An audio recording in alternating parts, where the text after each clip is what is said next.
Hello, good morning everyone. இன்றைக்கி video என்ன பார்த்தீங்கன்னா, பேக் லன்ச்சு என்னோடய ஹஸ்பண்டுக்கு.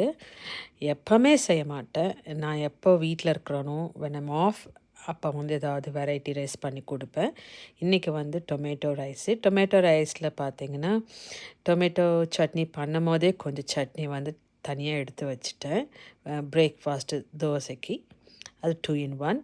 அப்புறம் ரிமைனிங் சட்னியில் வந்து கொஞ்சோண்டு சால்ட்டு போட்டுட்டு இன்னும் கொஞ்சம் ஆயில் லைட்டாக ஸ்ப்ரே பண்ணிவிட்டு நல்லா டீப்பாக ஃப்ரை பண்ணிவிட்டு தக்காளி சட்னி, ஒயிட் ரைஸ் இருந்துச்சு. ஒயிட் ரைஸ் கூட தக்காளி சட்னி போட்டு நல்லா மிக்ஸ் பண்ணிட்டிங்கன்னா ஃபார் ஈஸி டொமேட்டோ ரைஸ் கூட வந்து ஒரு பாயில்டு எக்கு எங்கள் ஹஸ்பண்டுக்கு லஞ்சுக்கு பாயில்டு எக்கு டொமேட்டோ ரைஸ் வந்து செஞ்சேன் இன்றைக்கி.